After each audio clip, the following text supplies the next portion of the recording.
Nestled among the rolling hills of the Cotswolds, the quaint village of Little Birchwood was one of those places where everyone knew everyone else, and the fading afternoon light seemed to trap the dry, unnoticed lives behind the thin lace curtains of the village hall's rooftop.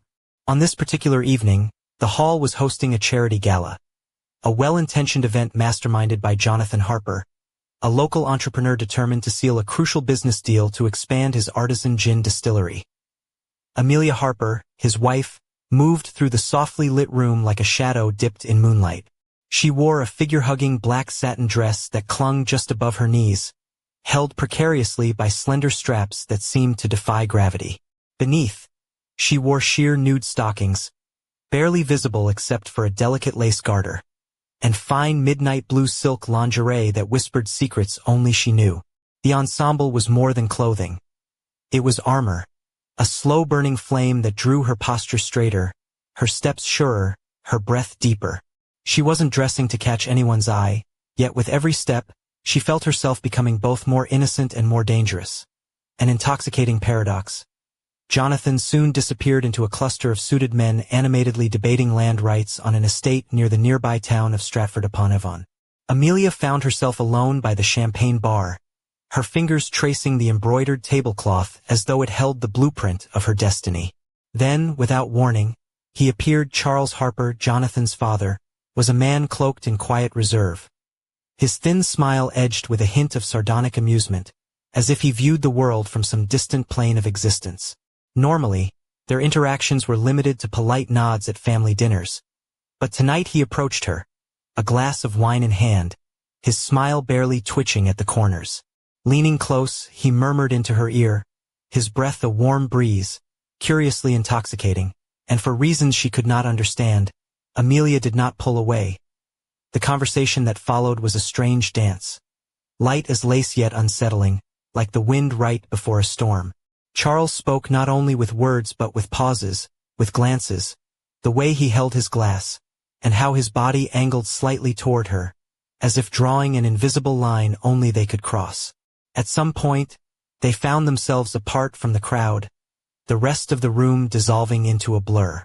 She realized he was studying her, not with the eyes Jonathan once had, but with a knowing that was both terrifying and strangely seductive. Later, on the drive home, there wasn't room in Jonathan's sleek Jaguar for Amelia, so she accepted a cab. To her surprise, Charles entered the same vehicle.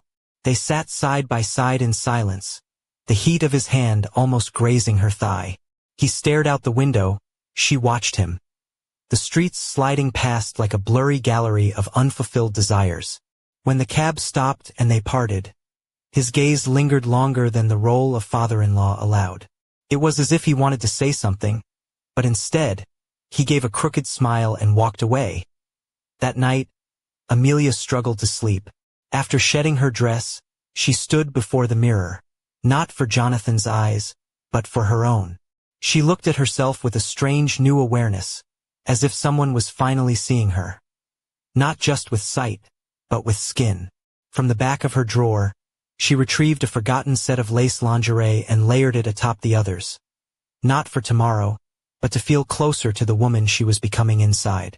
Her body trembled with silent anticipation. She tried to sleep, but something had shifted. An invisible mechanism had clicked into motion, and she knew she could never return to her old life. Something had awakened, and it would not be silenced. The week that followed the gala passed in a fog. Amelia played the part of dutiful wife, cooking, smiling, offering the everyday tenderness that her body no longer recognized.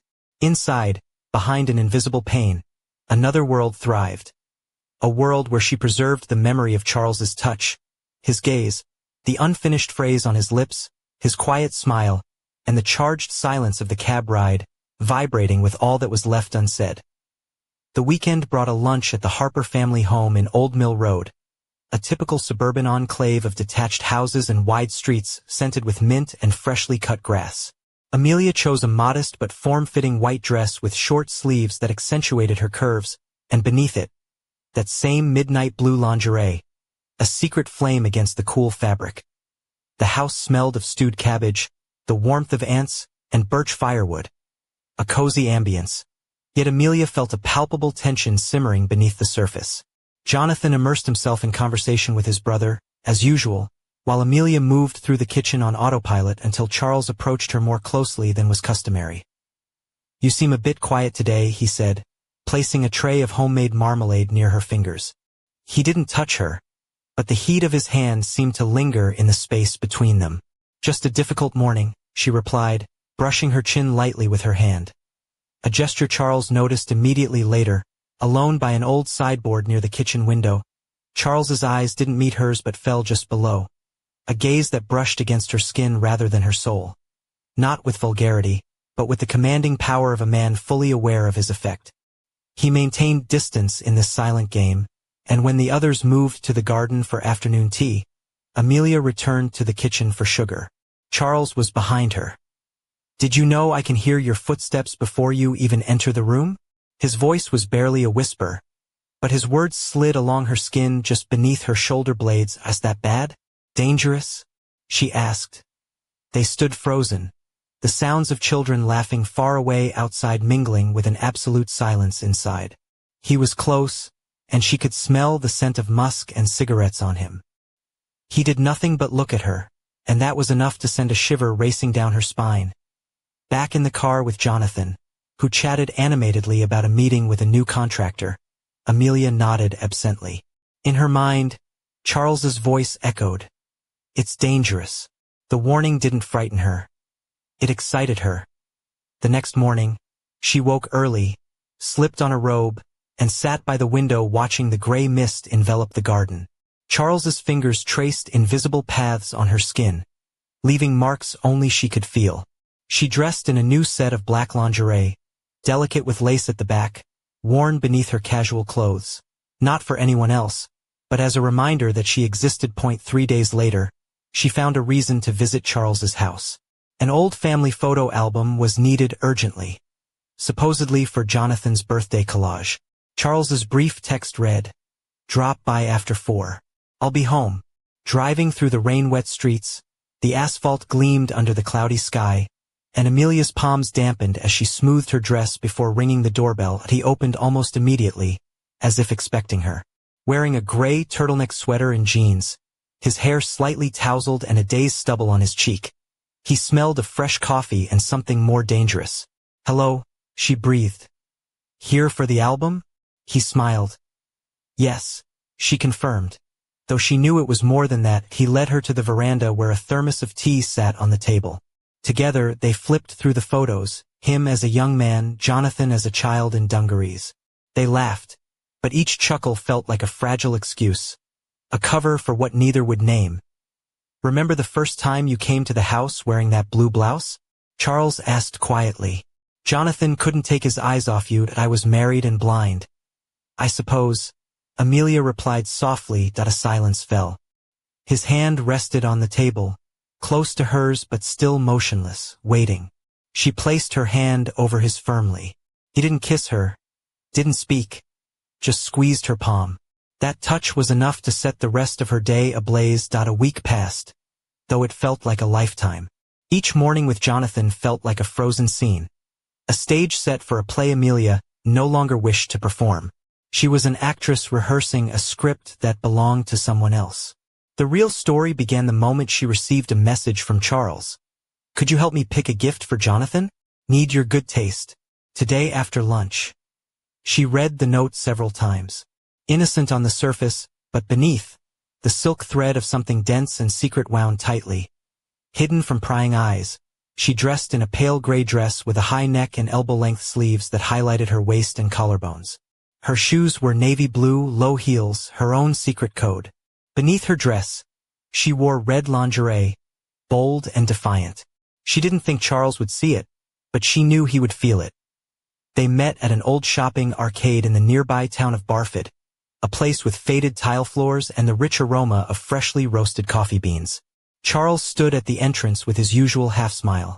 No unnecessary words, everything said in his gaze. Inside the men's clothing store, they debated ties, shirts, and belts. Amelia held the boxes, Charles felt them. The people around them minded their own business, but between the two of them, the air was electric. His fingers brushed her wrist as he took a package from her hands. His voice dropped lower than necessary. Jonathan's taste has been strange lately, she joked, twirling a tie with an abstract pattern between her fingers. He has a peculiar sense of what's valuable, Charles replied, looking straight into her eyes. She didn't flinch. It was in this seemingly innocent corner of the store that the real game began. After shopping, he suggested a coffee at a small cafe in the arcade's courtyard. They sat in a shadowed nook beneath awnings, shielded from the curious eyes of passers-by. Each ordered tea but barely touched the cups.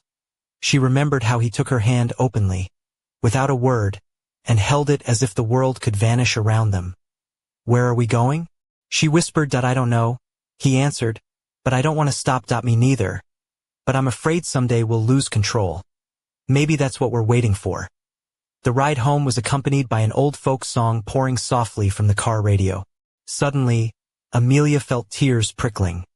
Not of sorrow, but of release, of the sweet tension of life pulsing through her veins again. Before she left, Charles wrapped her in a long, silent embrace, his hand resting low on her back. A shiver raced down her spine as the skin beneath her dress burned with desire. "Will I see you again?" he asked without letting go. "Yes," she breathed. "Very soon." At home, she tried to appear calm. Jonathan didn't notice her tension, talking work, new projects near Liverpool. She smiled, thinking how easy it was now to lie, while her body spoke the truth. That night, she lay awake, dressed in a thin camisole and the same red lingerie Charles hadn't seen but that blazed beneath her skin. She slipped silently onto the balcony, hugging her knees, imagining his hand on her neck, his breath on her cheek, his rough voice whispering in her ear. Only then, in the absolute stillness, did she understand she no longer belonged to herself. Days passed. Each morning, she awoke with the sensation the ground beneath her feet had shifted, as if the house rested on a swaying suspension bridge.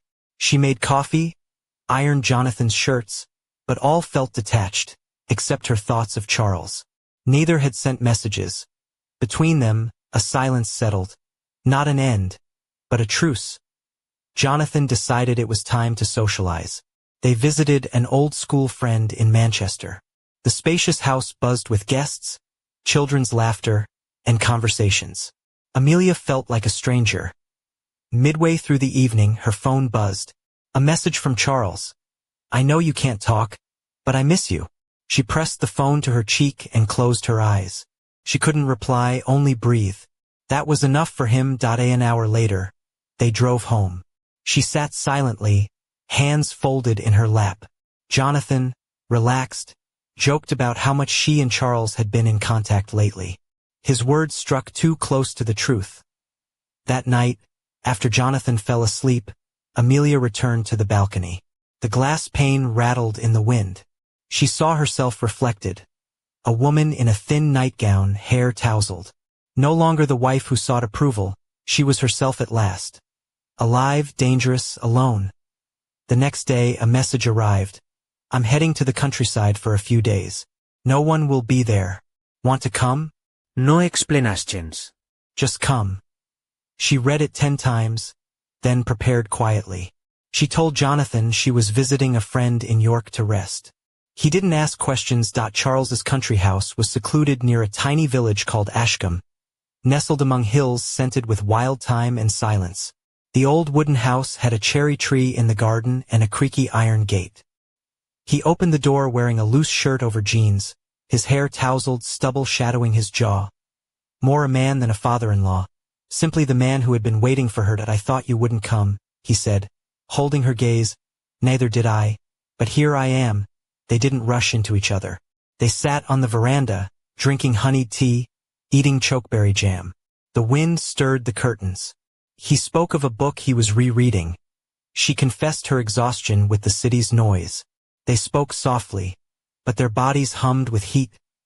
Later, he led her to the garden beneath an ancient apple tree with a rope swing. "Sit," he said. She did. The wind played with the hem of her dress. He stood behind her, his hands encircling the ropes, swaying her gently. His fingers barely brushed her thighs. a movement ancient and pagan, deliciously forbidden. She leaned her head back, feeling her breath catch. Her chest tightened beneath the dress. He stopped the swing and leaned close. If I kiss you now, everything will change. Everything has already changed, she whispered. He didn't kiss her, but stroked her hair before going inside. Amelia knew that night would be the longest of her life. The silence in the country house was deafening. She lay in the carved wooden bed, sheets smelling of soap and wood. The window was open, the air humid, like a caress. Charles was in the next room. No words passed between them, but she felt his presence in every step, every breath of the old house. She slipped on a white, lace-trimmed nightgown, her hair falling over her shoulders. Looking in the mirror, she felt strange, but in that strangeness, she found herself, her true self. Charles knocked softly twice. She opened the door. He said nothing, just stepped inside and stopped. No intentions voiced, no promises made, only a silent acknowledgement that he caressed her shoulder slowly. An unspoken turning point that he pulled her toward him, not roughly, but with the certainty of a man who knew what he wanted. His breath warmed her neck. His palms slid down her back. He lifted her chin and met her eyes. Focused, almost painful. That if we start, we can't stop. He said that I haven't wanted to stop for a long time. She replied, and no more words. Their lips met slowly, with urgency and relief. His touch was a secret shared, a confession. He removed her nightgown as if opening a letter. Her hands trembled as they brushed his chest and abdomen. It wasn't lust but power, the power of being truly seen.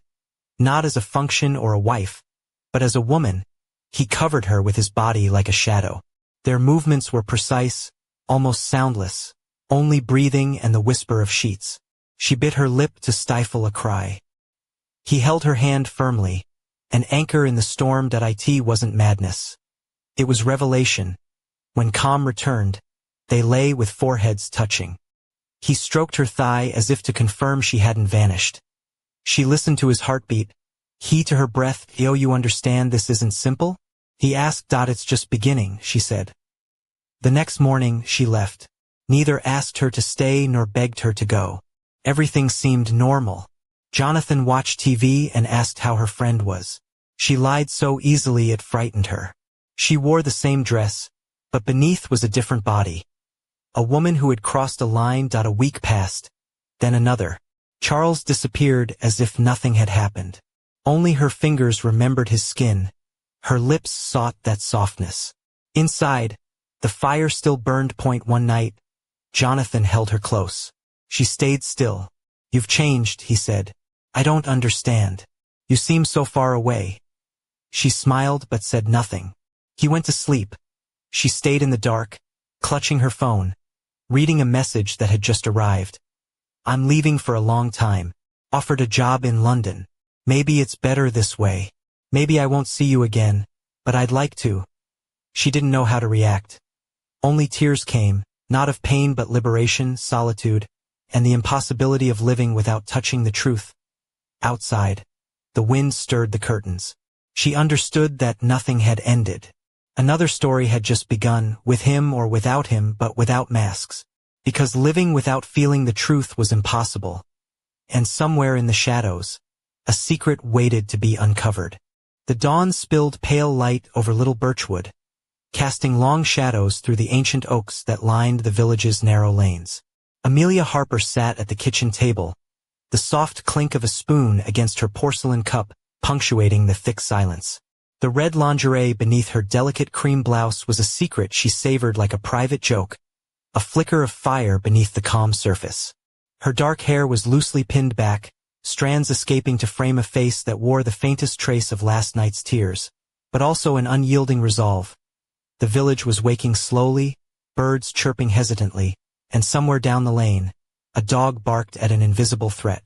Amelia's mind, however, was far from the bucolic peace outside. Charles's message echoed in her thoughts like a whispered challenge. "Maybe I won't see you again, but I'd like to." The ambiguity gnawed at her. Was it a farewell or a promise? She dressed carefully, choosing a muted slate-gray skirt and a soft wool sweater that fell just off one shoulder, revealing the fine curve of her collarbone. Her navy heels clicked confidently on the old wooden floor as she stepped outside, the cool morning air kissing her skin. The village was unchanged. Post boxes, the faded red phone booth, Mrs. Aldridge's bakery with its warm scent of fresh bread. Yet Amelia felt as if she were standing on shifting ground. The familiar was a stage, and she was no longer playing the same role. She made her way to the village hall, where the gala had been held days before. The building's stone facade was softened by creepers, the windows fogged with age and secrets. Inside, the air smelled faintly of lavender and wax polish. A few volunteers were setting up tables for the upcoming harvest festival, their laughter light and untroubled. Amelia smiled politely but kept her distance, her eyes scanning the room as if searching for an invisible thread. Her phone buzzed. A message from an unknown number. She hesitated, then opened it. "Meet me at the King's Arms. 7 p.m. No explanations. The message was unsigned, but the handwriting of words was unmistakable. The world seemed to tilt slightly, as if fate had tossed a coin and it landed on its edge. That evening, Amelia stepped into the King's Arms, the village pub that had been the heart of Little Birchwood for centuries. The low timber beams, the flicker of candles on the tables, and the hum of quiet conversation wrapped around her like a familiar cloak. She wore a deep emerald green dress, the fabric hugging her waist before flaring just enough to hint at the curve of her hips. Her black pumps tapped softly against the worn wooden floor, and a slender silver necklace glinted at her throat, catching the firelight. The dress's neckline was modest but revealed the delicate lace of her lingerie, an intimate secret beneath the public guise. Charles was there, seated in the shadowed corner by the fireplace, his gray eyes sharp beneath the soft waves of his silver hair. He looked older, perhaps wearier, but that same inscrutable smile played at his lips. "Amelia," he greeted, his voice low and smooth. "You came." "I did," she replied, sliding into the seat opposite him. The warmth from the fire mingled with the tension between them, an undercurrent that neither tried to hide. They ordered tea, though neither touched the steaming cups. Charles pulled out a small leather-bound notebook, its edges worn, and placed it on the table. Inside were scrawled notes, fragments of poetry, and a series of names, some familiar, others cryptic. Amelia traced a finger over the page. "This," Charles said, "is more than just a list. It's a map." Amelia raised an eyebrow. "A map to what?" "To the truth beneath the surface," he said, eyes glinting. "About this family, about Jonathan, about me, and about you." She felt a shiver run down her spine, half from the chill in the room, half from the weight of his words. "Why show me this now?" she asked, voice barely above a whisper. "Because," Charles leaned closer, "you're already part of it. Whether you want to be or not." Amelia swallowed hard, the quiet pub fading into the background as the edges of her carefully constructed world began to blur. The lines between loyalty and desire, truth and deception, were dissolving, and she stood at the crossroads outside. The wind picked up, rattling the old windows as if urging her forward into the unknown. Somewhere, a clock struck 7, its chimes echoing like a warning. And in that moment, Amelia understood. The game was no longer about secrets kept or promises broken. It was about survival. But survival meant choosing a side, and in Little Birchwood, every choice came with a price. As Charles's gaze locked with hers across the flickering firelight, Amelia felt the fierce pulse of something new. Danger, yes, but also a dangerous hope. The night was far from over, and somewhere in the shadows beyond the hearth, a silent watcher stirred, unseen but never far away. The story was just beginning. The sun dipped behind the Cotswold Hills, casting a golden haze over Little Birchwood as evening settled in. Amelia Harper walked briskly down Church Lane, her emerald dress brushing softly against her calves, the subtle sway of her hips drawing faint glances from the few villagers still about. The silver necklace at her throat caught the last glimmers of daylight, sparkling like a secret promise.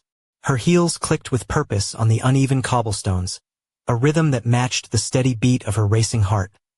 The King's Arms loomed ahead, its warm glow spilling onto the street, a beacon against the gathering dusk. Inside, the familiar scent of aged oak, spilled ale, and with smoke wrapped around her like an old friend. The murmur of conversations and clinking glasses filled the room, but Amelia's eyes sought only one figure. Charles Harper. He was seated at their usual corner table, the flickering firelight casting shadows that danced across his weathered face. His silver hair was tousled, and the faint lines around his eyes deepened whenever he smiled. A smile that held more secrets than words ever could. His tailored navy blazer was slightly rumpled, hinting at a man who cared more about substance than appearance. Amelia slid into the chair opposite him, her breath catching as their gazes locked. The air between them was charged, a taut wire humming with unspoken tension. Charles's fingers traced the rim of his empty teacup, then rested on the table, near a small leather notebook that seemed to pulse with hidden meaning. "Amelia," he began, voice low and gravelly. "There's more at stake here than you realize." She leaned forward, captivated. "I'm listening." He flipped open the notebook, revealing pages filled with cryptic notes, faded photographs, and what appeared to be a map of the surrounding countryside. "This," he said, tapping the page, "is the key to understanding Jonathan's world. And ours." Amelia's fingers trembled as she touched the fragile paper. "Why didn't Jonathan ever tell me about this?" Charles's gaze darkened. "Because some truths are too dangerous to share with those we love. But you're not just anyone, Amelia. You're part of this now, whether you want to be or not." The warmth of the fire contrasted sharply with the chill that crept up Amelia's spine. She swallowed hard, trying to steady her voice. "What do you want from me?" "A choice," he said simply. To stay blind or to see everything. Before she could respond, the pub door swung open with a gust of cold wind, and a tall figure stepped inside, silhouetted against the fading light. The room seemed to hush for a heartbeat as the newcomer's gaze swept over the patrons, finally settling on Amelia and Charles. It was Jonathan. His dark eyes were sharp, suspicion flickering in their depths as he approached. The easy charm he wore like a second skin was gone, replaced by a hard edge that sent a ripple of unease through Amelia. "Amelia," he said, voice tight, "I didn't expect to find you here." She met his gaze steadily. "Neither did I expect to see you interrupting a private conversation." Jonathan's jaw clenched. "This isn't a game to be played in public." Charles closed the notebook with a deliberate snap. "Some games are played in the shadows, Jonathan. But the truth always finds a way into the light." A tense silence fell, broken only by the crackling fire and the murmurs of curious onlookers. Amelia realized that the fragile balance she had been clinging to was shattering before her eyes. Jonathan's voice dropped to a whisper, but it carried the weight of a threat. "Be careful, Amelia. Some secrets can destroy everything." She met his warning with a quiet defiance. "And some truths can set you free." As Jonathan turned and strode toward the exit, the door closing firmly behind him, Amelia felt the room tilt beneath her. The choices she faced were no longer abstract. They were pressing, immediate, and perilous. Charles reached across the table, his hand brushing against hers. "Whatever happens next, you won't face it alone." Amelia nodded, the firelight reflecting in her eyes like twin flames. Outside, the night deepened, and the village of Little Birchwood held its breath, waiting for the next move in a game that had only just begun. But in the shadows beyond the pub's glow, a figure watched silently, unseen and unreadable, waiting for the moment to strike. And somewhere, the first pieces of a puzzle began to click into place, promising revelations that would shake the very foundations of their lives. The night was far from over. The morning dawned cold and gray over Little Birchwood, a mist clinging to the hedgerows and curling like ghostly fingers through the narrow village streets. Amelia Harper awoke to the faint patter of rain against the windowpane, the soft light filtering through lace curtains casting delicate patterns across her face. The night's tension still lingered in her muscles, a tautness that no amount of sleep seemed to ease. She rose quietly, slipping into a pale dove-gray silk robe that skimmed her slender frame, the fabric whispering secrets with every movement. Beneath, the red lace of her lingerie clung to her skin like a second heartbeat, bold and defiant against the soft drape of the robe. Her dark hair tumbled loosely over her shoulders, damp from the night's restless tossing downstairs. The kitchen smelled faintly of freshly brewed tea and toasted bread. Jonathan was already up, his presence a steady but distant force in the house. Amelia poured herself a cup, the warmth a small comfort against the chill that settled deep in her bones. She stared out the window, watching droplets race down the glass, mirroring the turmoil swirling within her. Her phone buzzed. A message from an unknown number. Heart-quickening. She opened it. Meet me at the old mill at dusk. Alone.no signature. No explanation. Amelia's breath caught. The old mill was a forgotten relic on the edge of the village. Its crumbling stone walls and broken wooden beams a stark contrast to the manicured gardens and thatched roofs of Little Birchwood. It was a place where secrets went to die or be reborn. The day passed in a blur of mundane tasks.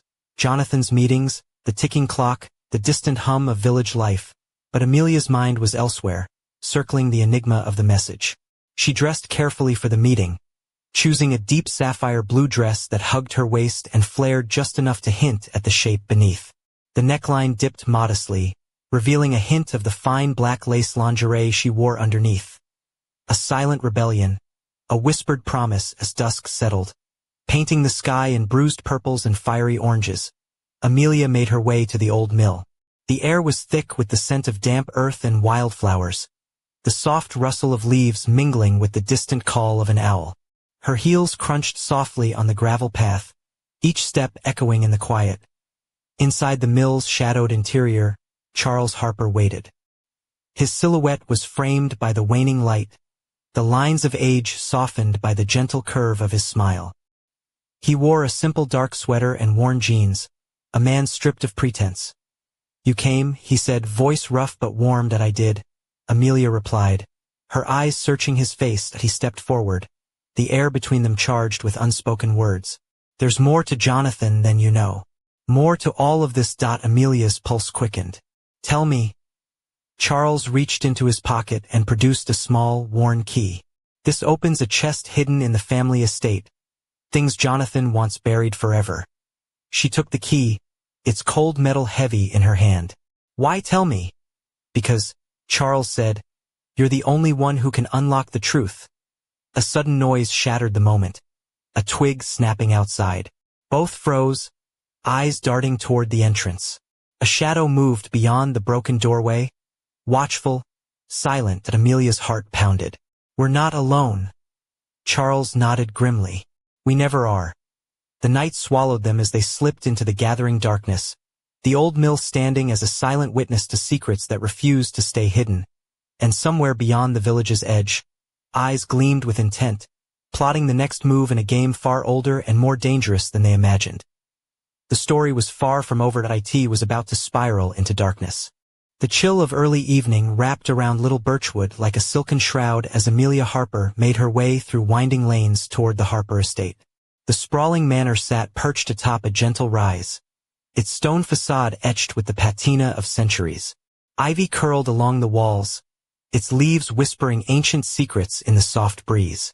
Amelia's heels clicked purposefully on the gravel driveway, each step a steady drumbeat against the mounting tension in her chest. She wore a charcoal gray coat cinched at the waist, the collar turned up against the biting air. Beneath, a sapphire blue dress hugged her figure, the fabric shimmering faintly in the fading light. Her dark hair was swept into a loose chignon, stray tendrils framing her face with an effortless allure. The faintest glimmer of lace peeked from beneath the coat's sleeve, a reminder of the red lingerie she carried like a secret flame against her skin. The grand oak door groaned softly as Amelia inserted the key Charles had given her. She stepped inside, the scent of aged wood, leather-bound books, and a faint trace of sandalwood incense greeting her. The house was a labyrinth of memories and mysteries, each room holding echoes of laughter, arguments, and long-buried truths, guided by the flickering light of a brass lantern Charles handed her. Amelia navigated the dim corridors toward the cellar, a place Jonathan had always forbade her to enter. The stone steps felt cold beneath her feet, and the air grew damp and heavy, thick with the weight of forgotten years. At the foot of the stairs, a sturdy wooden chest sat nestled against the far wall, bound with iron bands blackened by time. Amelia's fingers trembled as she fitted the key into the lock, the mechanism clicking open with a reluctant groan. Inside lay a collection of letters, photographs, and a small leather-bound journal. Its pages yellowed but intact. Charles gestured toward the journal. Read it. It's everything.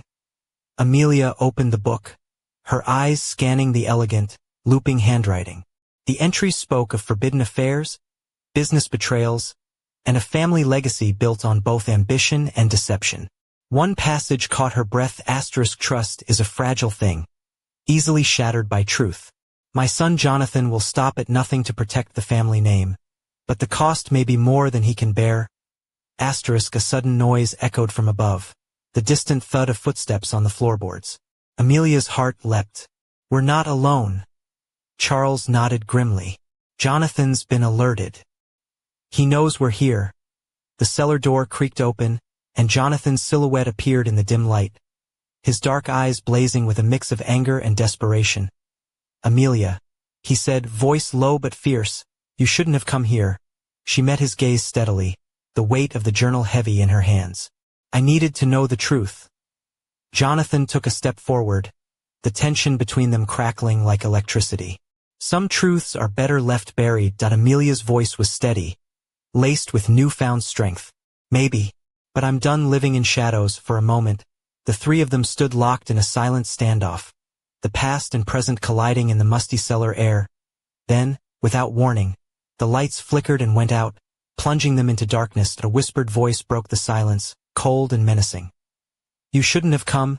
The cellar plunged into chaos, and somewhere beyond the manor's ancient walls, a secret deeper than family loyalty stirred, ready to consume them all. The night had become a battlefield, and the true game was only beginning.